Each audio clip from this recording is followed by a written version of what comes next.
உயிர்த்தாண்டவர் இயேசு கிறிஸ்துவில் எனக்கு மிகவும் பிரியமான சகோதர சகோதரிகளே, பாஸ்கா காலம் 5ஆம் வாரம் செவ்வாய்.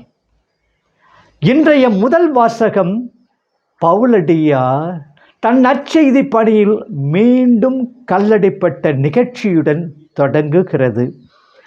அவர் இறந்துவிட்டதாக எண்ணி நகருக்கு புறம்பே இழுத்துப்பட்டார்கள். திருத்தூதர் பணியில் இறக்கவும் தயாராக இருந்த மாவீரனை பவுலடியாரில் சந்திக்கிறோம். வேதனை களத்தில் பவுலடியார் இயேசுவுக்காக எதிர்ப்புகளை ஏற்பதையும் அடி உதைகளை தாங்குவதையும் ஒரு சிறப்பு அம்சமாகவே கருதினார். காரணம், உலகை மீட்க வந்த இயேசு கிறிஸ்துவும் சிலுவை மரணம் அடைந்து தான் தன் மீட்பு பணியை செய்து மடிந்தார் என்பதை அவர் அறிந்திருந்தார். எனவே தான் உங்களுக்காக நான் படும் துன்பங்களில் இப்போது மகிழ்ச்சி கொள்கிறேன். திரு அவையாகிய தம் உடலின் பொருட்டு கிறிஸ்து பட வேண்டிய வேதனைகளில் இன்னும் குறைவாய் இருப்பதை என் உடலில் நிறைவாக்குகிறேன் என்கிறார். கொலோசியர் 2:24. பவுலடியார் தான் ஏற்ற துன்பங்களை பல முறை பட்டியல் போட்டு காட்டுகிறார்.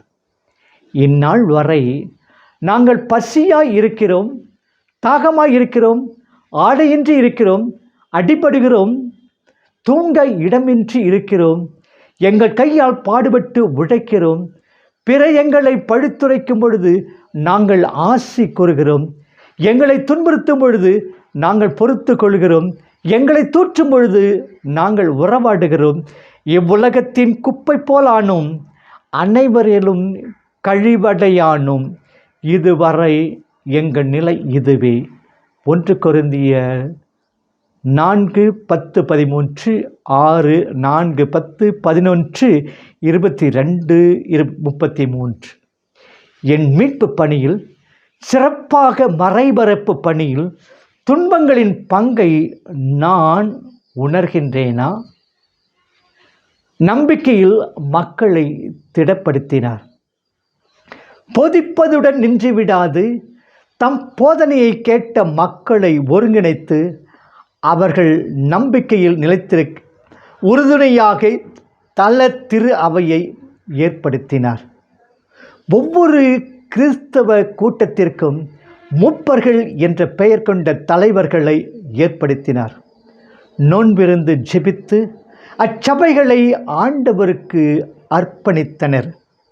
நம்பிக்கையில் திடம், துன்பங்களை ஏற்கும் மனப்பான்மை, நோன்போடு கூடிய ஜெபம், ஆண்டவரின் முழு நம்பிக்கை என்பவைத்தான் ஆதி திரு அவையின் சிறப்பியல்புகள். என் வாழ்வும் திரு அவையின் வளர்ச்சியும் இந்த சிறப்பான அம்சங்களை கொண்டு விளங்க வேண்டும்.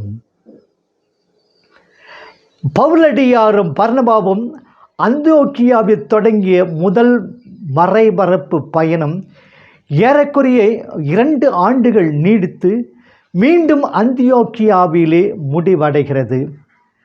அவர்கள் பயணத்தில் ஆற்றிய மறைவுரைகள், செய்த புதுமைகள் பற்றி பெருமை அடையவில்லை. மாறாக தங்கள் வழியாக கடவுள் திரு அவைக்கு தந்த கன்னிகளை பற்றியே பெருமை அடைந்தனர். இயேசுவின் உண்மையான சீடருக்கு நற்செய்தி அறிவித்தல் ஒரு தலையாய கடன். இப்பணியை நாம் செய்யும் பொழுது கடவுள் நமக்கு துணை நிற்கிறார். அரும் பெரும் செயல் பல புரிகின்றார். நாமும் இறைவனும், நாமும் கிறிஸ்துவும், நாமும் தூய ஆவியும் இணைந்து செய்யும் பணியை நற்செய்தி பணி. இப்பணியில் இறைவனுக்கு முதலிடம் என்பதை இயேசு குறிப்பிடுகிறார். பவுலடியாரின் நற்செய்தி பணியில் மற்றொரு அம்சம் கடவுள் புற இனத்தாருக்கு நம்பிக்கை வாயிலை திறந்து விட்டதே ஆகும். இஸ்ராயேல் மக்களின் வரலாறு அறிந்தவர்களுக்கு இத்திருப்பம் புரட்சிகரமான ஒன்றாகும். இஸ்ராயேல் இனம் புற இனத்தாருக்கு ஆசி பெற்று தரும் இனமாக இருக்க வேண்டும் என்பதை மறந்து தொடக்க நூல் 12:1-3 அவர்களை வெறுத்தொதுக்கினர். அவர்களை பாவிகளாகவே கருதினர். எனவே தான் நமது ஆண்டவர் புற இனத்தார், ஒதுக்கப்பட்டவர், பாவிகள் ஆகியோரை தேடி சென்றார். பவுலடியாரும் இப்பாதையையே தெரிந்து கொண்டார். திரு அவையும் இவ்வழி நடக்க கடமைப்பட்டுள்ளது. இதில் என் பங்கு என்ன? நற்செய்தி யோவான் இயல் 14 இறைவாக்கியங்கள் 27-31. இயேசுவின் சிலுவை போலவே பரமதந்தை வகுத்த மீட்பு திட்டம், இதை செயல்படுத்துவது இயேசுவின் அன்பு பணி. இதற்காகவே இயேசு தன்னை அர்ப்பணிக்கின்றார். கல்வாரி நோக்கி வந்துள்ளார். தன் பணியை முடித்துக்கொண்டு தம் சீடர்களுக்கு தக்க இடம் தயாரிக்கவே அவர் தந்தையிடம் மீண்டும் செல்லுகிறார். எனவே தன் பிரிவால் சீடர்கள் உள்ளம் கலங்க வேண்டாம் என ஆண்டவர் அறிவுரை கூறுகின்றார். ஆண்டவர் அளிக்கும் அமைதி. எசாயா இறைவாக்கினர் மெசியாவை அறிமுகம் செய்கிறார். அவரது பெயரோ வியத்தகு ஆலோசனையாளர், வலிமையுள்ள இறைவன், முடிவில்லா தந்தை, அமைதியின் மன்னர் என வழங்கப்படும். அவருடைய ஆட்சியின் வளர்ச்சிக்கும் அமைதியின் பெருக்கிற்கும் முடிவு என்பதே இராது. 9:6-7.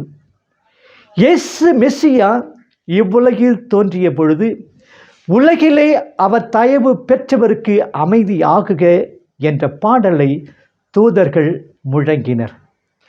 இறைவனிடமிருந்து பாவத்தால் பிரிந்து வாழ்ந்த மக்களை தம் மரணத்தால் ஒன்று சேர்த்தவர் இயேசு.